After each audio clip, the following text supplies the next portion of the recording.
박중희, 아닙니다. 다시 당신 확인 이번 부탁드립니다. 사건 알겠다. 주범이야. 다시 확인하라. 자네, 이 서류가 자료 다시 테이블을 검토하기 가로질러 기대하겠습니다. 날아왔다.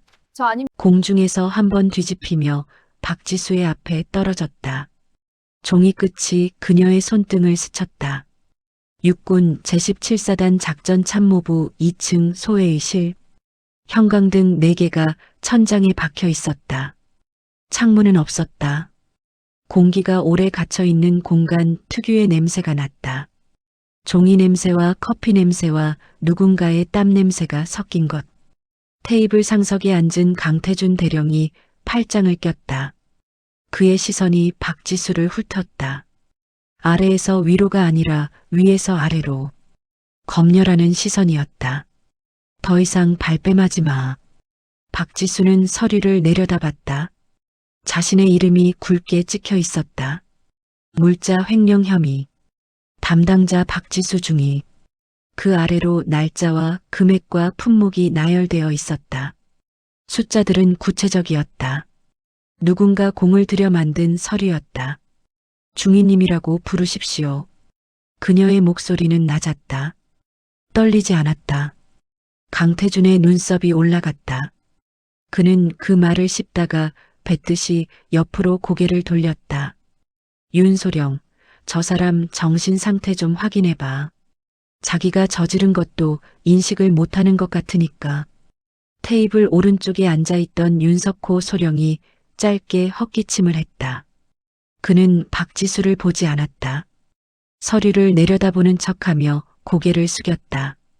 테이블 주변에는 6명의 장교가 앉아 있었다. 대위 셋, 소령 둘, 그리고 강태준. 그중 아무도 박지수를 똑바로 보지 않았다. 시선들이 테이블 위나 서류 위나 자기 손 위에 내려가 있었다. 박지수는 서류를 집어들었다. 날짜를 확인했다. 3월 14일. 그리고 그 아래 서명란. 도장이 찍혀 있었다. 자신의 도장이었다. 잉크색이 선명했다. 최근에 찍은 것처럼. 저 이날 이천에 있었습니다. 강태준이 처음으로 그녀를 정면으로 봤다. 턱을 살짝 들어 올렸다. 그 각도가 15도쯤 됐다. 상대를 내려다보는데 가장 효율적인 각도. 이천이고 어디고 도장은 당신 것 아니야. 도장은 부대 내 공용 캐비닛에 보관되어 있었습니다. 저만 접근 가능한 구조가 아닙니다. 그래서 뭐, 누가 당신 도장을 몰래 꺼냈었다는 거야? 그게 말이 된다고 생각해? 강태준이 등받이에 등을 붙였다. 팔짱이 더 단단하게 조여들었다. 그 자세는 이미 모든 걸 결정한 사람의 자세였다. 반박을 들을 준비가 되어 있지 않은 자세. 박중희, 솔직히 말하는 게 서로한테 좋아. 내가 지금 여기서 이걸 크게 키우고 싶은 게 아니야. 조용히 처리할 방법이 있거든. 박지수가 서류를 테이블에 내려놨다. 그 조용한 처리가 저를 범인으로 올리는 겁니까? 회의실 안이 조용해졌다. 형광등이 미세하게 윙 소리를 냈다. 창문 너머 훈련장에서 구령 소리가 들렸다. 하나, 둘, 셋. 강태준의 눈이 가늘어졌다. 일주일 준다. 자진신고 형식으로 처리해주면 징계 수위 낮춰줄게. 그게 지금 내가 선택할 수 있는 최선이야. 박지수는 그 말을 다 들었다. 끝까지. 강태준의 말이 끝나고 0.5초가 지났다. 그녀가 일어섰다. 의자 다리가 바닥을 긁는 소리가 났다. 그녀는 거수경례를 했다. 각도가 정확했다. 손끝이 모자 챙에 닿는 위치까지. 강태준은 답례하지 않았다. 손가락 하나 움직이지 않았다. 박지수는 경례를 내리고 돌아섰다. 문 쪽으로 걸었다. 발소리가 일정했다. 문손잡이를 잡았다. 당겼다. 박중희. 강태준의 목소리가 뒤에서 왔다. 일주일이야. 박지수는 돌아보지 않았다. 문이 닫혔다. 복도는 길고 내가 왜 이런 좁았다. 수모를 당해야지. 이런 박지수는 경우가 문이 어딨어. 닫히는 소리를 등으로 들으며 2걸음을 걸었다. 내가 왜 이런 수모를 그리고 멈췄다. 벽에 등을 기댔다. 눈을 감지 않았다. 천장에 형광등을 올려다봤다. 빛이 너무 균일하게 퍼져 있어서 그림자가 생기지 않았다. 모든 것이 같은 밝기로 눌려 있었다. 숨을 한 번 뱉었다. 그리고 다시 걸었다. 계단을 내려가는 동안 두 명의 장교와 마주쳤다. 한 명은 시선을 피했다. 다른 한 명은 고개를 까딱하다가 멈췄다. 어중간한 동작이 공중에 남았다. 박지수는 두 사람 모두에게 목례를 하고 지나쳤다. 소문은 이미 퍼져 있었다. 군부대 안에서 소문이 퍼지는 속도는 바깥 조직보다 3배는 빨랐다. 닫힌 공간, 밀집된 인원, 위계로 묶인 관계.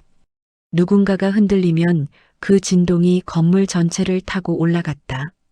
박지수는 그것을 알고 있었다. 행정반으로 들어왔다. 자신의 책상이 보였다. 책상 위에는 어제까지 있던 결제 서류 2건이 사라져 있었다. 볼펜 하나가 책상 위에 덩그러니 놓여 있었다. 박지수는 자리에 앉았다. 옆자리에 이준혁 대위가 모니터를 보는 척하며 눈을 굴렸다. 그는 박지수와 같은 과에서 3년을 함께 근무한 사람이었다. 작년 부대 체육대회 때 같은 편이었다. 박지수가 오래 달리기에서 1등을 했을 때 손을 잡고 뛰어왔던 사람이었다. 지금 그는 모니터에서 눈을 떼지 않았다. 박지수는 서랍을 열었다. 개인 수첩을 꺼냈다. 펜을 집었다. 오늘 날짜를 적었다. 그 아래에 회의실에서 오간 말들을 순서대로 적었다. 시간, 발언자, 내용. 짧고 정확하게. 수첩을 덮었다. 그리고 컴퓨터를 켰다. 부대 공용 전산망에 접속했다. 물자 관리 시스템. 지난 6개월치 입출고 기록을 불러왔다. 화면 가득 숫자들이 펼쳐졌다. 날짜, 품목, 수량, 담당자 서명. 그녀는 스크롤을 천천히 내렸다. 1월, 2월, 3월, 3월 14일 항목이 나왔다. 박지수의 이름이 찍혀 있었다. 서명 도장도 있었다. 출고된 품목은 방탄복 12벌, 다목적 무전기 6세트, 야간 투시경 4개. 총액으로 환산하면 2,800만 원 상당의 물자였다. 그리고 그 물자의 수령인 란이 비어 있었다. 박지수는 그 빈칸을 한참 들여다봤다. 수령인이 없는 출고. 그 물자는 어디로 갔는가? 그녀는 마우스를 움직였다. 같은 날짜의 다른 서류들을 열었다. 입고, 기록, 재고, 현황, 창고 점검 일지. 숫자들을 대조했다. 손으로 계산기를 두드렸다. 메모지에 숫자를 받아 적었다. 3시간이 지났다. 사무실 안에서 다른 장교들이 하나씩 자리를 뜨기 시작했다. 점심시간이었다. 누군가 식당 가자고 말하는 소리가 들렸다. 아무도 박지수에게 말을 걸지 않았다. 사무실이 비워졌다. 박지수는 자리에 그대로 앉아 있었다. 그녀는 인쇄 버튼을 눌렀다. 프린터가 돌아가는 소리가 났다. 종이가 한 장씩 나왔다. 그녀는 그것을 집어서 확인하고 가지런히 정렬했다. 그리고 서랍에서 클리어 파일을 꺼내 그 안에 넣었다. 클리어 파일을 가방 안쪽에 넣었다. 지퍼를 닫았다. 점심 식당. 박지수가 식판을 들고 테이블 쪽으로 걸었다. 비어있는 자리를 찾았다. 2곳이 있었다. 하나는 이준혁 대위 옆자리였다. 다른 하나는 구석 혼자 앉은 자리였다. 이준혁 대위가 박지수를 봤다. 잠깐. 그리고 시선을 접시 위로 내렸다. 박지수는 구석 자리에 앉았다. 밥을 먹었다. 천천히. 씹는 횟수를 일정하게 유지했다. 식판 위에 반찬을 순서대로 덜어 먹었다. 감정이 없는 것처럼 보였다. 아니, 감정을 어디 두었는지 알 수 없는 것처럼 보였다. 식판을 반납하고 나오는 길에 복도에서 오연수 하사와 마주쳤다. 오연수 하사. 강태준 대령 직속 행정관. 나이는 26. 임관한 지 1년 반 된 하사였다. 그가 박지수를 봤다. 눈이 흔들렸다. 뭔가를 말하려는 것 같았다. 입이 조금 열렸다. 박지수가 먼저 말했다. 오하사, 오늘 점심 뭐 먹었어요? 오현수가 멈췄다. 아, 된장찌개요. 맛있었어요? 네. 다행이네요. 박지수가 지나쳤다. 오현수가 그 자리에 서서 박지수의 등을 바라봤다. 그의 손이 주머니 안으로 들어갔다. 주머니 안에 뭔가가 있는 것처럼 손가락이 움직였다. 이틀째 당장 돌아가 진범을 잡아야 박지수의 돼. 컴퓨터 알겠습니다. 접근 권한이 서두르세요. 놓치면 일부 안 돼요. 제한되어 있었다. 물자 관리 시스템의 특정 메뉴가 잠겨 있었다.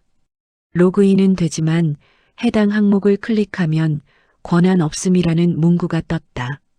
그녀는 IT 담당 병사에게 연락했다. 죄송합니다, 중위님. 위에서 지시가 내려와서요. 어디 위에서요? 작전과장님 쪽에서요. 박지수가 전화를 끊었다. 그녀는 다른 방법을 찾았다. 물자 관리 시스템 대신 부대 공문 아카이브에 접속했다. 공문 아카이브는 제한 항목이 아니었다. 그 안에서 물자 관련 공문들을 날짜 순으로 불러왔다. 시스템 기록 대신 공문 기록으로 숫자를 재구성했다. 더 느렸지만 가능했다. 사흘째, 아침에 출근하니 책상 위에 있던 개인 파일 홀더가 사라져 있었다. 그 안에 넣어두었던 서류들도 함께. 박지수는 사무실을 둘러봤다.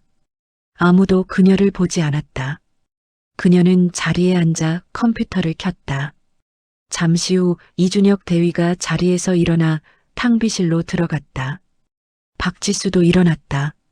탕비실로 들어갔다. 이준혁이 커피를 타다가 돌아봤다. 두 사람이 좁은 탕비실 안에 있었다. 이 대위, 응, 내 파일 홀더 봤어요?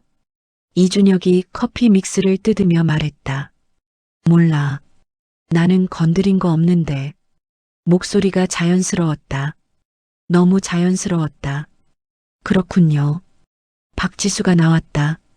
그날 오후 박지수는 행정반 창고로 들어갔다. 창고는 먼지가 쌓인 캐비닛들이 늘어선 공간이었다.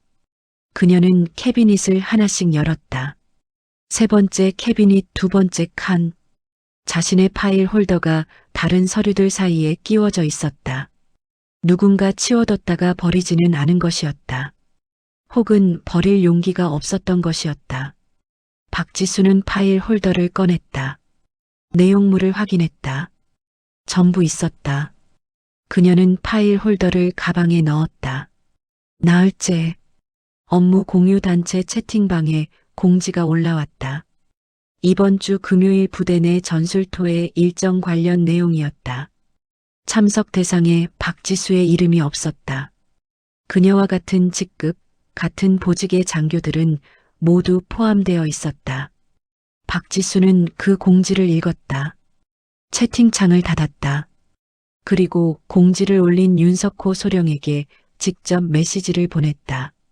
전술토의 참석 대상에서 제가 빠진 이유를 알 수 있을까요? 답장이 오는데 2시간이 걸렸다. 현재 조사 중인 인원은 공식 업무 참여가 제한됩니다.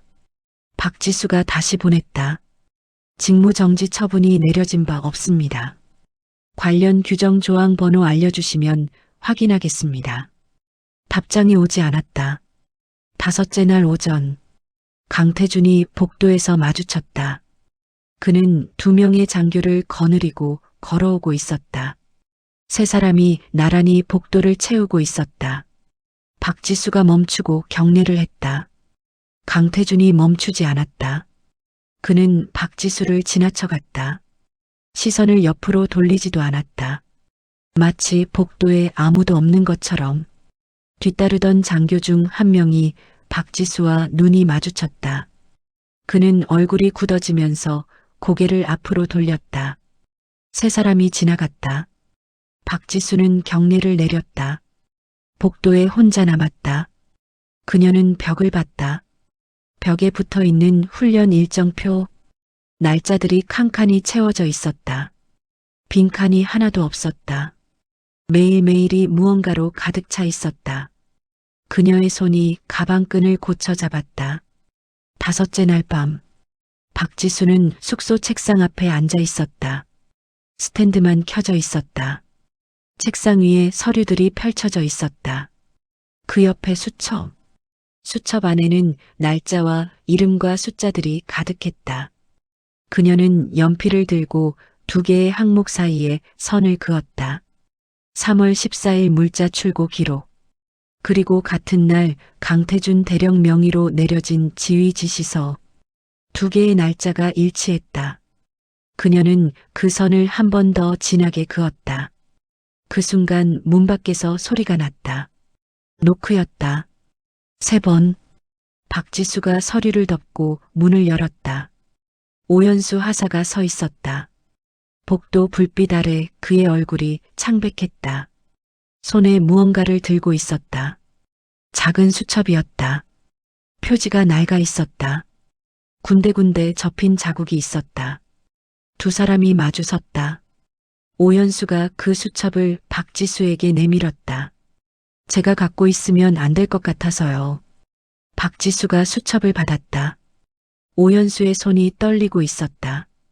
대령님이 저한테 구두로 지시하신 것들을 제가 습관적으로 다 적어뒀거든요. 날짜랑 내용이랑 다요. 3월 14일 것도 있어요. 박지수가 수첩을 펼쳤다. 작고 빽빽한 글씨로 날짜와 내용이 적혀 있었다. 3월 14일 페이지를 찾았다. 314강 대령 지시 창고 3동 물자 불출 수령처 미기재 서류 처리 박중희 명의로. 박지수가 그 문장을 2번 읽었다. 오하사. 네. 이거 나한테 줘도 괜찮아요? 오연수가 입술을 한번 물었다. 시간이 3초쯤 지났다. 저 혼자는 무서워요. 박지수는 수첩을 덮었다. 알겠습니다. 오연수가 돌아서려다가 멈췄다. 중희님, 저 잘못됐다는 거 알았는데 그때는 어떻게 해야 할지 몰라서. 오하사. 박지수가 그를 봤다. 나중에 해요. 오연수가 고개를 끄덕였다. 복도로 사라졌다. 박지수는 숙소 문을 닫았다. 수첩을 다시 펼쳤다. 스탠드 불빛 아래 글씨들이 선명하게 보였다. 그녀는 자신의 수첩을 꺼내 나란히 펼쳤다. 두 개의 수첩 안에서 날짜들이 겹쳤다. 그녀는 핸드폰을 꺼냈다. 연락처 목록을 열었다. 손가락이 천천히 내려갔다. 엄마. 신호가 2번 갔다. 전화기 너머에서 배경소리가 들렸다. 넓고 조용한 공간. 에어컨 소리. 서류 넘기는 소리. 나야. 응, 알아. 무슨 일이야? 목소리는 낮고 담담했다. 감정의 온도가 일정한 목소리였다. 어머니, 드릴 말씀이 있어요. 전화기 너머에서 잠시 침묵이 흘렀다. 말해봐. 박지수는 말했다. 처음부터 날짜, 서류, 도장, 회의실, 강태준의 말, 오연수의 수첩, 자신이 모아둔 자료들. 순서대로 빠짐없이. 전화기 너머에서 끊임없이 조용했다. 그녀가 다 말했을 때 어머니가 말했다. 수첩 원본 보관해. 복사본도 따로 만들어. 아무한테도 보여주지 말고. 네. 군사법무관은 동기 중에 믿을 만한 사람 있어? 정재원 대위가 있습니다. 내일 오전에 만나봐. 그 이상은 내가 혼자 하지 않아도 돼. 어머니가 오시는 겁니까? 짧은 침묵. 모레 오전에 일정 조정할 수 있어. 이틀 줘. 박지수가 말했다. 감사합니다. 자. 전화가 끊겼다. 박지수는 핸드폰을 내려놨다. 스탠드 빛이 책상 위의 서류들을 비추고 있었다. 두 개의 수첩이 나란히 놓여 있었다. 그 안에 들어있는 날짜들과 이름들과 숫자들. 그녀는 눈을 감았다. 3초. 눈을 떴다. 복사기 앞으로 갔다. 여기 봐봐, 엿새째 어떤 거 오전 7시 이 패턴이 30분. 반복되고 있어요. 박지수는 연결고리가 있을 거야. 군사법무관실 네, 문 찾아보고 앞에 서 자, 여기 봐봐. 어떤 있었다. 거 같나? 문 아래 불빛이 새어나왔다. 정재원이 일찍 나와 있었다. 문을 두드렸다. 들어와요. 정재원 대위는 책상 앞에서 서류를 보고 있었다. 그가 박지수를 보더니 의자를 당겨 앉았다. 일찍 왔네. 드릴 게 있어서요. 박지수가 봉투를 테이블 위에 올려놨다. 두툼한 봉투였다. 정재원이 봉투를 열었다. 서류들이 나왔다. 그는 첫 장을 들었다. 물자 입출고 기록 대조표. 두 번째 장. 날짜별 서명 비교표. 세 번째 장. 교육 이수 확인서 3월 14일자 경기도 이천교육대. 박지수의 이름과 도장이 찍혀 있었다. 정재원이 세 번째 장에서 멈췄다. 이거 원본이야? 사본입니다. 원본은 이천교육대에 있고 교육대 담당자한테 연락해 두었습니다. 정재원이 계속 넘겼다. 네 번째 장, 다섯 번째 장, 그리고 마지막. 오연수 하사의 메모 수첩 복사본. 정재원이 그것을 천천히 읽었다. 3월 14일 페이지. 강태준의 구두 지시 내용. 그는 페이지를 앞뒤로 넘기며 다른 날짜들도 확인했다. 이게, 네. 이 수첩은 어디서? 오연수 하사가 직접 제게 줬습니다. 원본은 오연수 하사가 보관 중입니다. 정재원이 수첩 복사본을 내려놨다. 두 손을 책상 위에 얹었다. 잠깐만. 그는 일어나서 창문 쪽으로 걸었다. 창밖으로 아침 훈련장이 보였다. 막 점호가 시작되는 시간이었다. 병사들이 줄을 맞추고 있었다. 정재원이 돌아봤다. 지수야. 처음 이름을 불렀다. 이거 단순한 물자 횡령건이 아니야. 상급자가 관여된 증거 인멸 시도까지 엮이면. 알고 있습니다. 이걸 내가 단독으로 처리하면 강태준 대령 귀에 먼저 들어가. 그렇게 되면 이 서류들이 사라질 수 있어. 오연수 하사도 압박을 받을 거고. 그래서 상급 부대 법무감실로 직접 올려야 합니다.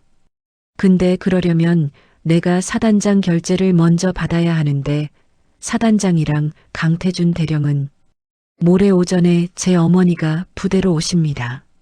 정재원이 말을 멈췄다. 어머니가. 네. 어머니가 오시면 뭐가 달라지는데. 박지수가 말했다. 예비역 육군 중장 박수님. 전 국방부 인사기획관. 현 대통령 직속 군사개혁자문위원회 위원장. 정재원의 입이 천천히 열렸다. 박수님 위원장이 너희 어머니야? 박지수가 대답하지 않았다. 그 대답이 대답이었다. 정재원이 의자에 다시 앉았다. 그는 테이블 위에 서류 봉투를 바라봤다. 그러다가 박지수를 봤다. 너 처음부터 알고 있었던 거야? 어머니 연락하면 된다는 거. 알고 있었습니다. 그럼 왜 혼자 이걸 다 모았어? 첫날부터 연락하면 됐잖아. 박지수가 잠시 말이 없었다. 혼자 할 수 있는 것까지는 혼자 해야죠. 정재원이 그녀를 바라봤다. 모레. 알겠어. 그가 봉투를 닫았다. 모레 오전.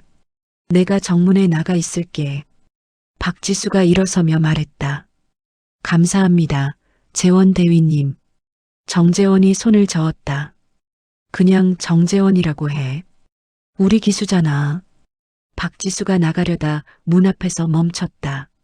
재원아. 응. 이 서류 복사본 하나 더 있어. 부대 밖에. 정재원이 눈을 들었다. 혹시 모르니까요. 문이 닫혔다. 정재원은 봉투를 들고 한동안 앉아 있었다. 창밖에서 구령 소리가 들렸다. 차렷. 쉬어. 차렷. 그는 봉투를 서랍 제일 아래 칸에 넣었다.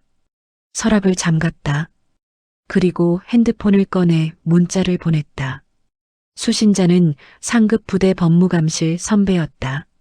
모레 어머니 여기 오전 어쩐 일로 9시 오셨어요? 30분 보고 싶어서 왔어. 괜찮니? 네, 강태준은 괜찮아요. 근데 여기 집무실에서 출입이 제한된 주간 곳이라. 결제 서류를 어머니 처리하고 여긴 어쩐 일로 있었다. 오셨어요? 도장을 찍는 소리가 규칙적으로 났다. 탁, 탁, 탁. 문이 노크 없이 열렸다. 당직 하사였다. 상병 김도현. 가스물이 넘은 얼굴이었다. 그 얼굴이 지금 창백했다. 대령님, 뭐야? 정문에 외부 차량이 진입했습니다. 면회는 오전에 안 받는다고 했잖아. 일반 면회가 아닙니다.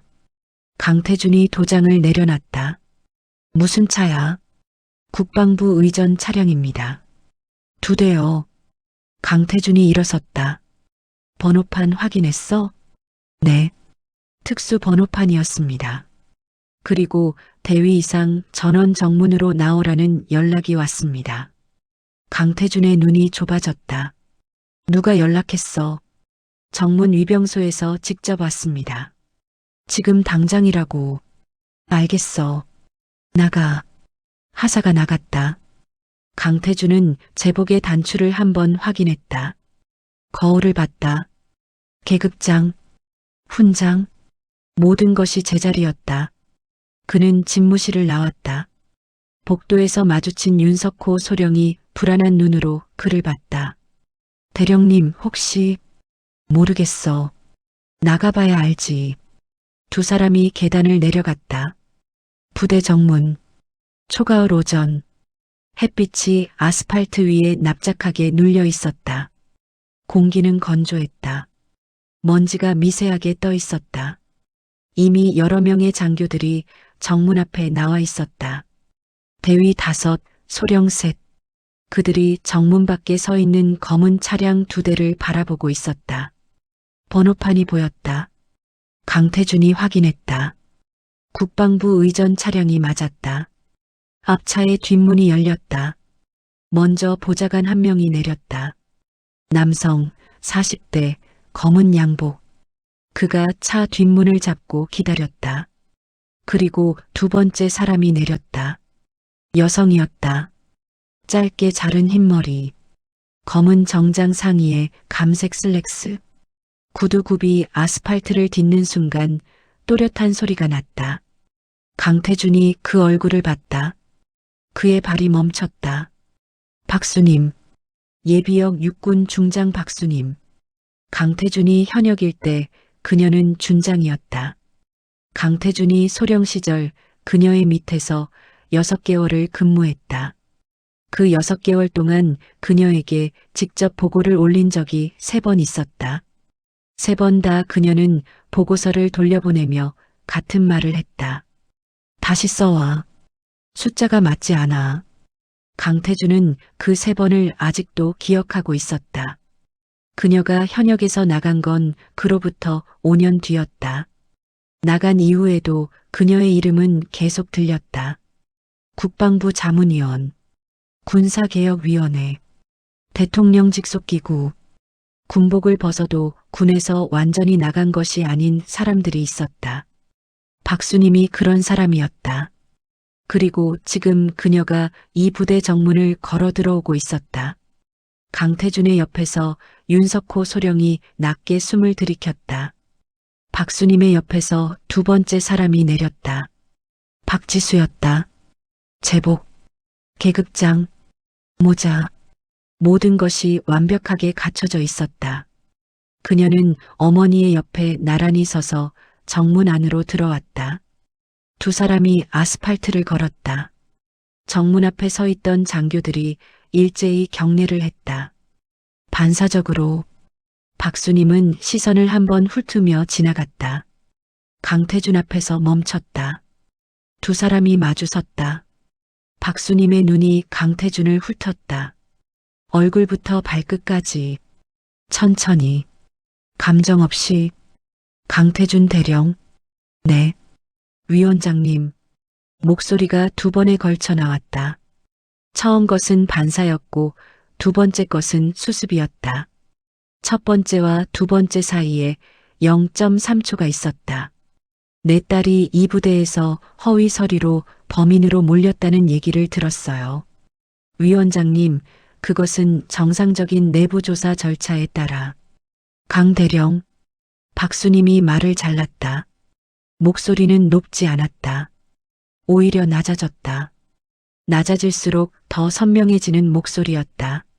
나는 군 생활 32년 했어요. 네. 정상적인 내부 조사 절차와 내부 무마 시도의 차이를 내 딸보다 더 잘 알아요. 당신 딸이 있어요? 강태준이 멈췄다. 네, 있습니다. 그 딸이 아무것도 잘못하지 않았는데 범인 서류에 이름이 올라가면 어떤 기분이겠어요? 강태준이 아무 말도 하지 못했다. 주변의 장교들이 모두 정면을 향하고 있었다. 아무도 움직이지 않았다. 아무도 시선을 돌리지 않았다. 다들 정면을 보고 있었지만 귀는 이쪽을 향해 있었다. 박수님이 보좌관을 돌아봤다. 보좌관이 서류 봉투를 건넸다. 이미 어제 오후 상급부대 법무감실로 서류가 접수되었습니다. 법무감이 오전 중으로 연락할 거예요. 강 대령, 그에 맞게 준비하세요. 강태준의 손이 옆으로 내려갔다 다시 올라왔다. 주먹이 쥐어졌다 펴졌다. 그 동작이 한 번 반복됐다. 그는 아무 말도 하지 못했다. 박수님이 옆으로 시선을 옮겼다. 윤석호 소령과 눈이 마주쳤다. 윤석호가 그 시선을 받고 한 발 뒤로 물러나려다가 멈췄다. 박수님이 말했다. 윤석호 소령? 네. 업무 공유 채팅방 참석 대상 배제 지시와 서류 접근 권한 제한 지시, 두 건 모두 당신이 실행한 거죠. 그건 위에서 지시했어도 실행한 사람이 있어요. 그 책임은 위와 별개입니다. 이번 조사에서 배제되지 않을 거예요. 윤석호의 얼굴이 굳었다. 박수님은 그를 더 이상 보지 않았다. 그녀가 보좌관에게 고개를 끄덕이고 차 쪽으로 돌아섰다. 아스팔트 위에 구두 소리가 찍혔다. 박지수가 어머니의 뒤를 따라갔다. 정문을 나서기 직전 그녀가 한 번 돌아봤다. 강태준을 봤다. 강태준은 그 자리에 서 있었다. 등이 조금 굽어 있었다. 겉으로는 그것밖에 달라진 것이 없었다. 하지만 그것으로 충분했다. 차 뒷문이 열렸다. 두 사람이 탔다. 문이 닫혔다. 차량이 출발했다. 부대 정문 앞에 남겨진 장교들이 잠시 아무도 움직이지 않았다. 강태준이 먼저 돌아섰다.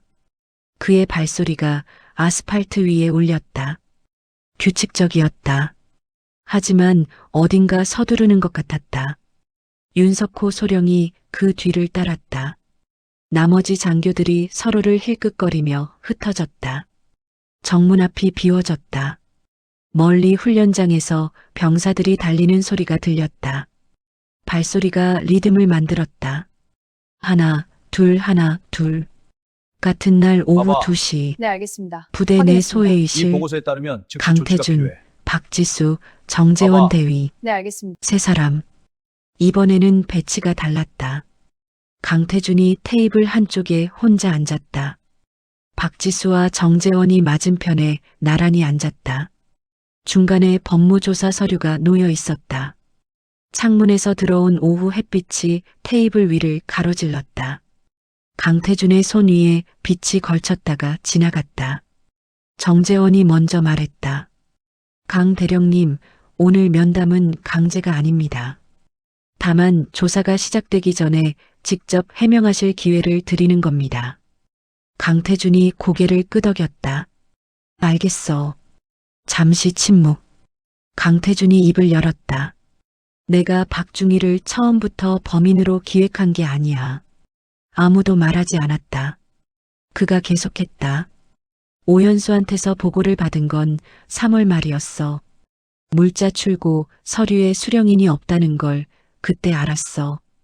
오현수가 내 지시를 잘못 이해하고 처리한 거였는데 그 과정에서 서류를 박중희 도장으로 처리해버렸다는 걸. 박지수가 말했다. 대령님, 지시가 구두로 내려졌습니다. 그래. 나도 그걸 알고 있어. 오현수 하사의 수첩에 그 지시 내용이 날짜별로 기록되어 있습니다. 강태준이 눈을 감았다. 잠깐. 알아. 그럼에도 불구하고 저를 범인으로 올리셨습니까? 강태준이 테이블 위에 손을 올려놓았다. 손등이 반듯하게 놓였다. 사단 감사가 예정되어 있었어. 4월에. 그 감사에서 이게 터지면 우리 부대 전체가 흔들려. 나뿐 아니라 밑에 있는 사람들 전부. 그걸 막으려면 빠르게 누군가를 올려야 했는데 저한테 도장이 있었으니까요. 그래. 회의실이 조용해졌다. 정재원이 창밖을 봤다. 훈련장이 보였다. 박지수가 테이블 위에 서류 2장을 올려놓았다. 3월 14일 오전. 대령님이 오연수 하사에게 구두 지시를 내리셨습니다. 창고 3동 물자 불출, 수령처 미기재.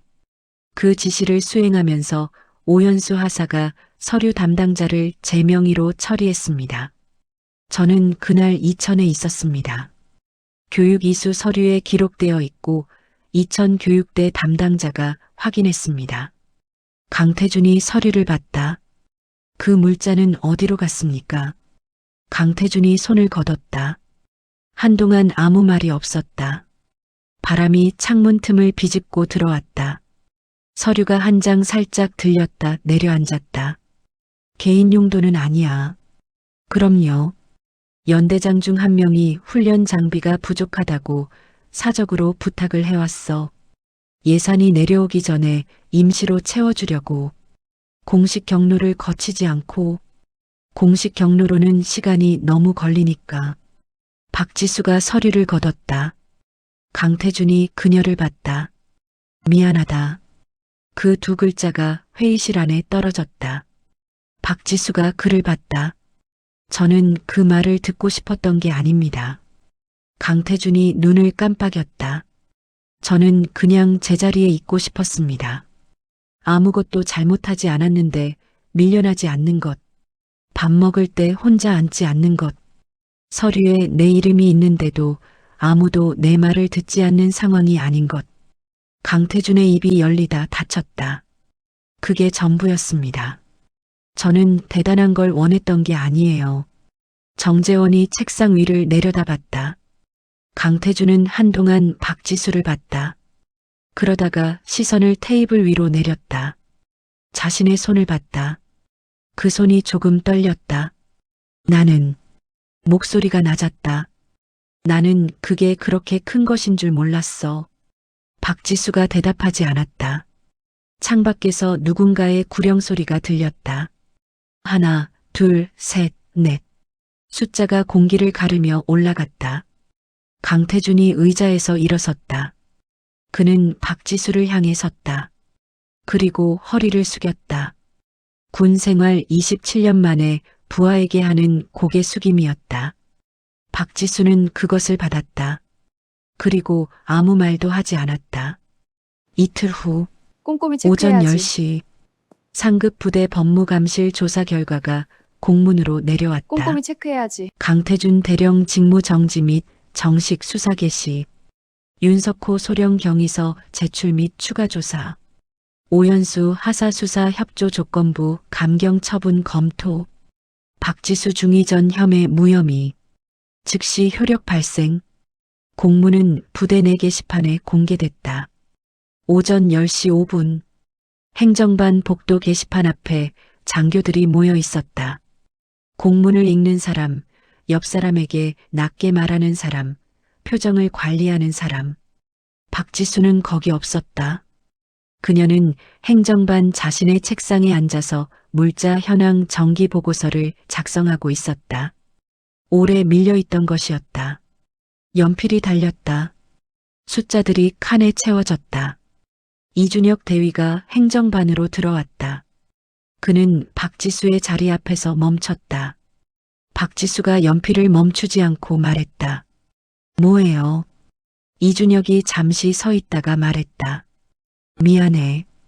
박지수가 연필을 멈췄다. 고개를 들어 그를 봤다. 이준혁의 얼굴이 굳어 있었다. 그는 시선을 유지하는 게 힘든 것처럼 보였다. 탕비실에서 파일 홀더 봤냐고 물었을 때 봤어. 내가 창고에 치워뒀어. 누가 버리기 전에. 박지수가 그를 봤다. 버리려던 사람이 있었어요? 있었어. 막았어. 근데 말은 못했어. 내가 먼저 말을 걸었어야 했는데. 박지수가 잠시 그를 봤다. 알겠어요. 그게 다야? 네. 이준혁이 뭔가를 더 말하려다가 입을 다물었다. 그는 자신의 자리로 돌아갔다. 박지수는 다시 연필을 들었다. 점심. 식당에서 밥을 먹는데 맞은편에 누군가 앉았다. 임관한 지 2달 된 소위 한채영이었다. 24. 아직 군 생활이 몸에 배지 않아서인지 동작이 하나씩 한 박자씩 늦었다. 한채영이 수저를 들다 말고 말했다. 선배님. 응. 아까 게시판에서 봤는데요. 박지수가 국을 떴다. 정말 멋있었습니다. 박지수가 국을 마셨다. 먹어. 한채영이 밥을 먹기 시작했다. 두 사람이 같이 밥을 먹었다. 아무 말도 없이 식당 안에서 수저 소리와 사람들 목소리가 섞였다. 누군가 웃는 소리가 났다. 오후 2시 오연수 하사가 박지수의 자리 앞에 섰다. 그는 박지수가 오는 것을 보고 벌떡 일어났다. 허리를 90도로 숙였다. 그 자세가 오래 유지됐다. 박지수가 앞에 섰다. 고개 들어요. 오연수가 고개를 들었다. 눈이 빨개져 있었다. 중위님 죄송합니다. 제가 처음부터 말을 했어야 하는데. 오하사. 박지수가 그의 말을 잘랐다.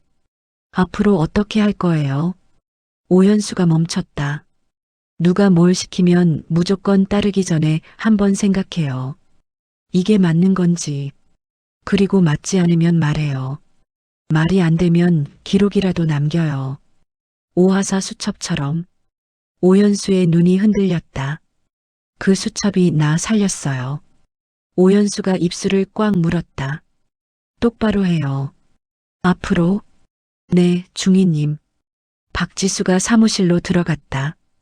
오후 4시. 강태준의 집무실 짐이 박스에 담겨 복도로 나왔다. 당직 병사 둘이 박스를 들고 이동했다. 복도를 지나던 사람들이 잠시 멈추고 봤다. 박지수는 그 장면을 보지 않았다. 그녀는 창고에서 물자 재고 실사를 하고 있었다. 클립보드를 들고 항목 하나하나를 체크했다. 방탄복 수량 확인, 무전기 수량 확인, 야간 투시경 수량 확인. 숫자를 셌다. 맞았다. 다음 항목으로 넘어갔다. 저녁. 퇴근 후 박지수는 부대 밖으로 나왔다. 혼자였다.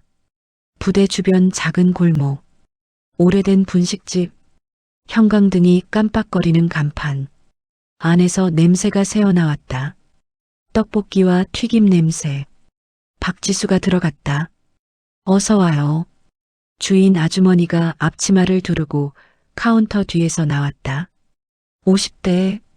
군부대 앞에서 15년째 장사하는 사람이었다. 뭐 드려요? 떡볶이 하나하고 어묵꼬치 2개요. 혼자예요? 네. 아주머니가 주문을 받으며 박지수를 봤다. 얼굴이 좀 펴졌네.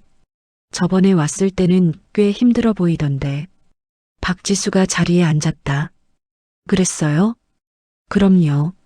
사람 얼굴에 다 써 있어요. 힘든 게. 떡볶이가 나왔다. 빨간 국물에서 김이 올라왔다. 박지수가 젓가락을 들었다. 오늘 무슨 좋은 일 있었어요? 박지수가 떡볶이를 집었다. 아니요. 그럼 왜 얼굴이 펴졌어요? 그냥 하던 거 계속했거든요. 아주머니가 웃었다. 그게 제일 좋은 거예요. 박지수는 떡볶이를 먹었다. 천천히. 가게 안에서 트로트 음악이 낮게 흘렀다. 창밖으로 퇴근 차량들이 지나갔다. 저녁빛이 도로 위에 길게 누워 있었다. 그녀는 어묵을 집었다. 뜨거웠다. 후후 불어서 먹었다. 가게 안이 따뜻했다. 밤, 숙소로 돌아와서 핸드폰을 켰다. 엄마, 문자를 썼다. 오늘 다 마무리됐어요. 밥은 먹었어요? 10분 뒤 답장이 왔다. 먹었어. 잘 자. 세 글자였다. 박지수는 핸드폰을 내려놓고 불을 껐다. 어둠 속에서 천장을 봤다. 아무것도 보이지 않았다. 어두운 곳에서 눈을 열어두면 처음에는 아무것도 안 보이다가 조금씩 윤곽이 생기기 시작한다. 천장의 흰면이 조금씩 드러났다. 박지수는 눈을 감았다. 이틀 후 아침, 해가 뜨기 전에 구름이 걷혔다. 이슬이 잔디와 아스팔트 위에 고르게 내려앉아 있었다. 박지수는 정문을 통과했다. 위병이 경례를 했다. 그녀가 경례를 받았다. 안으로 들어섰다. 발밑에서 아스팔트가 이슬에 젖어 있었다.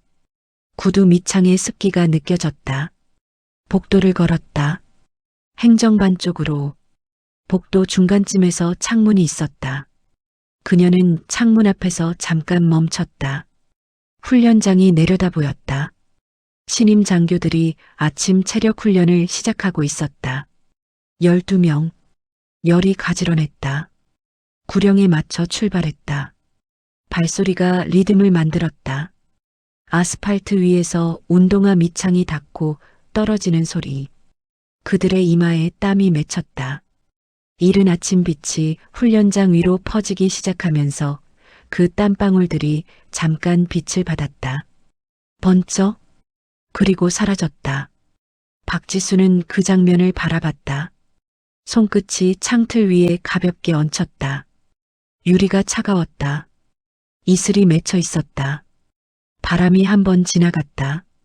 유리에 맺혀 있던 이슬 한 방울이 천천히 흘러내렸다. 그녀는 손을 창틀에서 뗐다. 몸을 돌렸다. 복도를 걸었다. 발소리가 일정했다. 훈련장에서 구령 소리가 올라왔다. 하나, 둘, 셋, 넷. 하나, 둘, 셋, 넷. 숫자가 공기를 가르고 올라가서 복도 창문을 통해 들어왔다.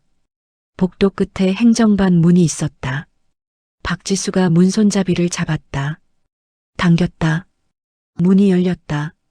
안으로 들어갔다. 문이 닫혔다. 훈련장의 구령 소리가 계속됐다. 창문 너머로 아침빛이 점점 더 넓어졌다. 이슬이 걷히고 있었다. 잔디가 조금씩 밝아졌다. 빛이 아스팔트 위를 가득 채웠다. 복도는 비어 있었다.